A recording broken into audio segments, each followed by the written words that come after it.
Hello, everybody, and welcome to another session. And today we are going to be talking about a new concept. So far, we have talked about things which usually have some sort of application. We talked about probability, we talked about combinatorics, and today we had a quiz on those concepts. And I assume most of you have done really well in it. Now we are going to start talking about something which is extremely fundamental in most of mathematics, and it's usually the building blocks of all numbers. And we are going to be talking about this concept so that once we get a proper understanding of this, then we can build on it and discuss some more interesting concepts. So today we are going to be talking about some basic definitions of abstract algebra. We are going to be talking about groups today. It is something which is very easy to understand. Most of us have been doing it in all of our mathematics from, I think, third or fourth grade. It is just that we have never given it a proper definition. And today we are going to give it a proper definition. We are going to be discussing what exactly is a group. And we are going to be talking about some examples of groups that we know of. And we are going to check if those things are groups. And then we will see how a concept like a group will help us understand some other concepts in mathematics. So the goal is to understand groups and then understand field. Groups and fields are very similar to each other, and we're going to be talking about fields next time. And using those two definitions, we will try to understand how exactly mathematics is built. How does it work, and what are the fundamental principles? Because most of the times we take things for granted. We do multiplication, we do addition, we understand some concepts, we do a lot of things, but what is exactly the basis for it? Just like in the English language, you have the alphabet, you have simple rules of grammar. We have a noun, we have an adverb, we have an adjective, we have a subject and a predicate in a sentence. Then we talk about when a comma can be applied, when should there be a full stop, or what about a question mark. And that actually talks about how language is built. So abstract algebra is talking about how mathematics is actually built. And we are going to look at some of these concepts and try to understand, broadly, try to understand some concepts which are extremely important for studying things like number theory. So let me share my screen and let's talk about groups. So the first thing I want to tell all of you is that this is absolutely nothing that is foreign. It's just that the word might be new, but when I talk about this and when I give you the definition and when I tell you what it actually does, most of you would have been very familiar with this throughout. So I can give you an example of a group, right? I mean, so that just makes everybody a little bit more relaxed, and you know that, okay, so this is not going to be something that is too complicated. Integers, how hard can it get? So I'll tell you what's the idea.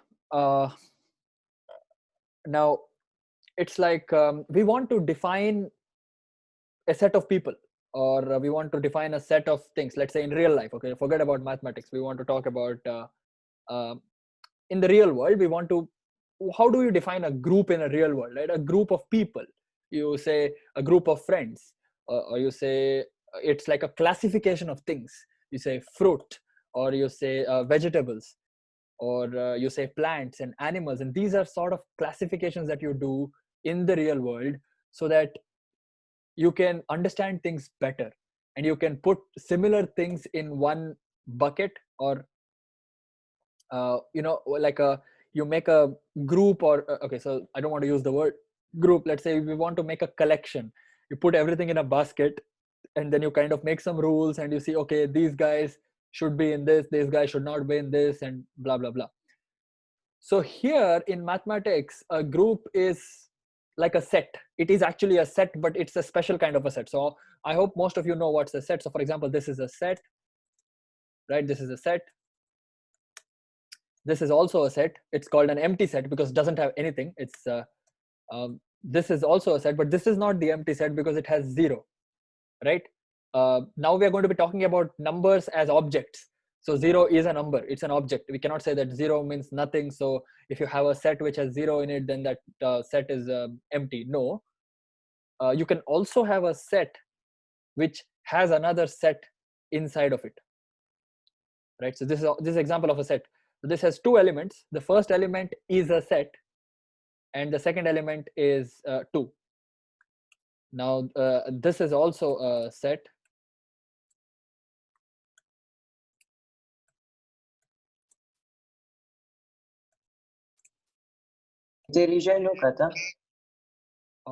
I think somebody's microphone is on.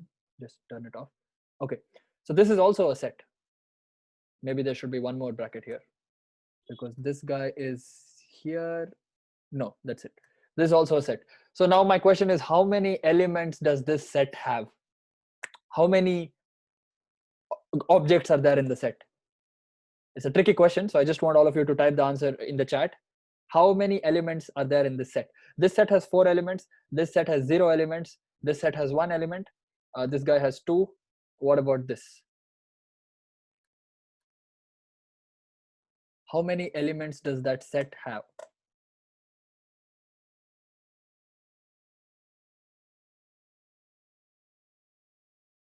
Okay, very good. So most of you have gotten it right. The answer is 4. So the first element is 1, then you have 2, then you have this guy, and then you have this whole this thing. Right, so there are four elements in the set. One thing to understand is that every set has this empty element. So the empty element is called null, and I don't know how to write that Greek symbol here, but that empty symbol is part of every set. Okay, so it's going to be there everywhere. It's like saying you can add 0 to anything and the number will be the same. So whatever. So this is a set, and I hope most of you know what's a set. So a group is a set. The first thing to understand, it is a set. In mathematics, when you define a collection of objects, most of the times it will be a set. The second thing is, it is a set with an operation. Okay, so what do you mean by an operation? Some of the simple operations that we know are addition, subtraction, multiplication, division, exponents, or whatever. We can define any operation. Let me say that I define an operation A. Let me come up with a new symbol. I will say that this is my symbol, is defined as A plus B minus A minus 2 times A multiplied by B. I mean, this is something random that I just came up with, but I'm saying that if I say A, this symbol B, then it means this. So if I say 2, this symbol 5, then that would be 2 plus 5 minus 2 minus 2 times 10. Okay, so that would be 5 minus 20, which is minus 15. It's a new operation that I just randomly created, so I define that. So I say 2, this 5 is 15, minus 15. Okay, so you can have any operation that you want. Basically, what I'm trying to say is a group is a set with an operation. The operation could be anything. So as you just saw now, we could have different operations, like we had plus, we had minus, we had multiplication, and we don't want to every time keep changing the symbol, right? So in abstract algebra, when we usually talk about groups, we say that the operation is defined as star. The star is not the multiplication symbol star, it is actually a star symbol. For example, I say that in my group, I define A star B to be A plus B. Then it means that the group is, the operation that we are using is addition. Or I say that I define A star B to be A minus B. Or I say that I define A star B to be that A, this B, whatever I told you about, right? So we want to generalize. We say that the operation is called star. Okay, it's just, it could be anything. You have to define what it is. You cannot just put a star and imagine people to understand what it is, because you could have a trillion groups with the same star element, but you change the definition. So plus is also a star operation, minus is also a star operation, division is also a star operation. So now that example which I gave you, I can say that I define A star B to be A minus, what is that? What was the operation? A plus B minus A minus 2 times AB or whatever, right? So I can define A star B to be that whole operation. So from then on, whenever I say star, everybody knows that I'm talking about this whole thing. I don't have to type the entire thing. And I gave you an example of that symbol because I didn't want to confuse you with the star symbol, but this symbol could be star, right? I mean, it's just a symbol, like somebody message saying that it's a variable, exactly like how you say x in algebra. X could be anything, right, based on the situation. So it's just a symbol. So the operation is star, it's defined. Now there are a few rules here. It should be such that, now let's say I have a set. Now group is a set, right? Everybody is clear with that, and it has elements.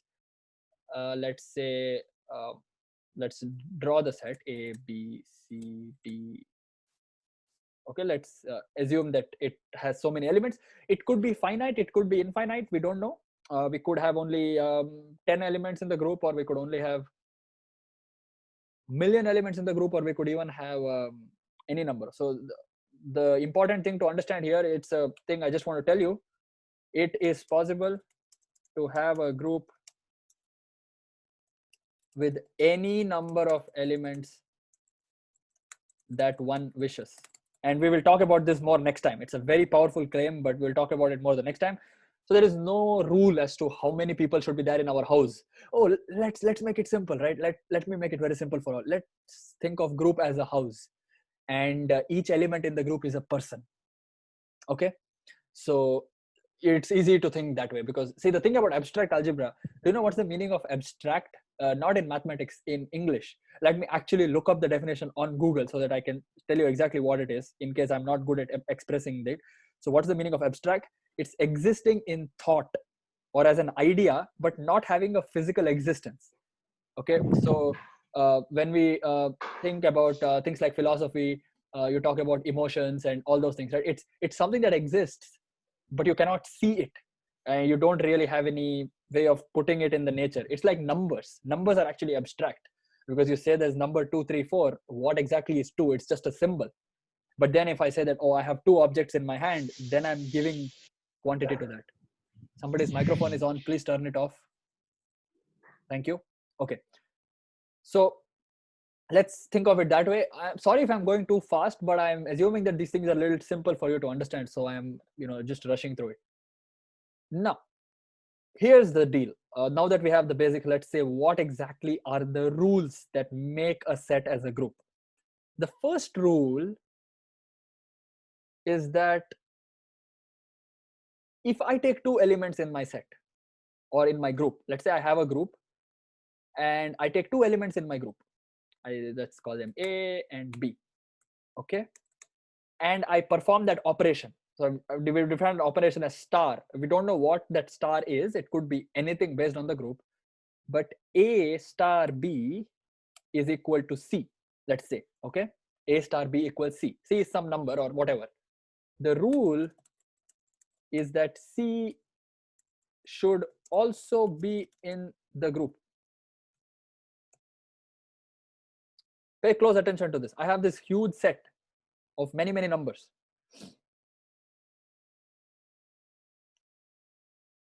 A star B is C. Let's say A plus B or A minus B or A divided by B, whatever that is.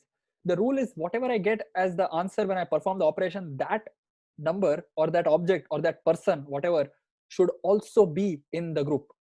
It cannot be that I do A star B and I get something which is not in the group. Then that is not a group. Then it's just a normal set. For the set to be a group, the rule is that if I take any two numbers in the group, like literally any two, not even in order, so I could do A and D, I could do A star D, or I could do C star A in any order, the rule is that C should also be in the group. Okay, that's a very important rule for the group. That's the first rule. This is the first rule. Let me put it there. I'm not defining it properly. I'm just giving you a English sort of a definition so that you will remember what it is. The second rule is that there should exist an element in the group. Let's call it E. I'm going to call it capital E, such that for any X which is in the group, X star E should be X. It's the identity element. So these things are looking complicated now because maybe I'm using alphabets and all, but think of it in the integers, right? Which is that integer which if you add, let us say now our operation is addition. Let's try to understand this whole thing from the point of view of so let's say integers are the group and star is addition.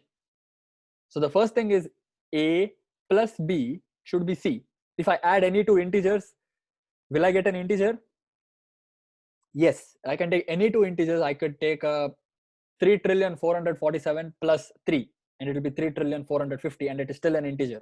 So my house now is consisting of all possible integers. It's an infinite house, just like that infinite hotel which we spoke about, right? If I take any two integers in my house and I add them together, I get another integer which is also in the house. So the first property is satisfied. We are actually now checking if addition is an operation under which the integers can be considered as a group. The second operation is there should be an element such that if I take any number or any person in the house and I add this guy to my number, the answer should be the same. So that number is 0. All of us know that, right? 0 is an integer. Remember, first of all, that e, whatever I call it as e, should be part of the group. It cannot be something which is not part of the group. So now I'm talking about integers. I cannot take a root 2. Root 2 is not part of the group at all. So there is 0, which is an integer, so it's part of the group, and I can add 0 to any number and the answer will be the same thing. So x star e will be x because star is addition here. So 7 star 0 is 7. Second thing. The third thing is that a star b star c should be the same as a star b star c. This is associativity, and most of us know this. We have studied this in our high school or middle school. Remember one thing, there is something very subtle here. I did not tell you, for example, see, I'm just going to write this here. This does not necessarily happen. Forget the spelling. A star b equals b star a. This might not happen. Commutativity might not happen. It is something which happens in integers because we have 3 plus 5 as 5 plus 3. But in a group, it is not required. It doesn't have to happen, but associativity has to happen. This has to happen. This need not happen. In integers, it happens. Integers are a very special kind of a group. Most of the things will happen there. So we always have a star b equals b star a in the integers. But in any group, it's not required. It's not a definition. It's like to be a part of my house, there is a condition that you have to be 6 foot tall, let us say. But a guy could be 7 foot tall. That's not a problem, but he has to be 6 foot tall. So a star b star c should be the same irrespective of which order I do. But a star b need not be equal to b star a. That might happen, might not happen. That's not a rule, but this is a rule. So you might wonder, hey, how can this happen but a star b is not b star a? That is not my problem. But for it to be a group, I just want this. I don't want that. The last thing is for every element A, there should exist an element B such that A star B will be E. Just take some time to understand what this means. You take any element in the group, there should be another element, could be the same element, we don't care, but there should be another element such that if I perform the operation between those two, I get my E, which was my identity. Remember that E, our good old friend E, who is 0 in integers. So in integers, if I take the number 3, there exists the number -3, and we have 3 plus -3 equals 0. I cannot say 3 minus 3 because minus is not my operation. My operation is plus. We are talking about integers with this operation being addition.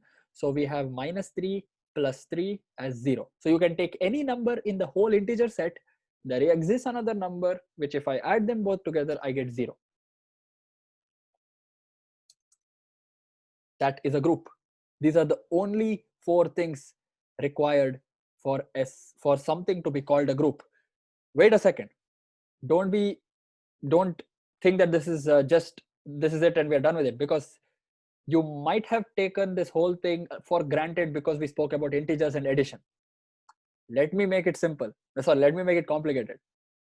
Think about integers and multiplication, where my star operation is not addition but multiplication, and tell me which of these 4 things does not work. I'll give you a clue. The first thing definitely works. I can take any 2 numbers and multiply them and I will get a number which will be in the group. Will the second thing happen? Will the third thing happen? Will the fourth thing happen? Tell me which of those does not happen. Somebody said second thing does not happen. Is there an element such that x star e is x? Is there some element in the whole group which I can multiply to something to get the same number back?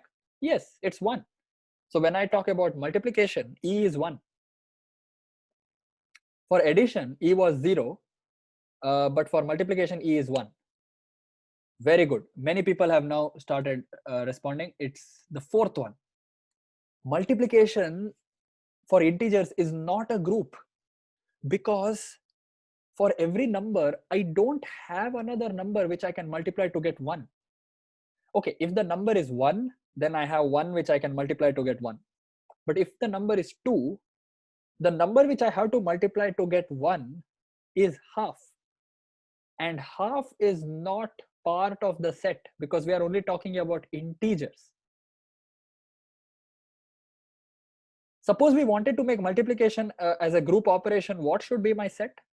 Is there something which I can make as my set such that all the 4 things will work for multiplication?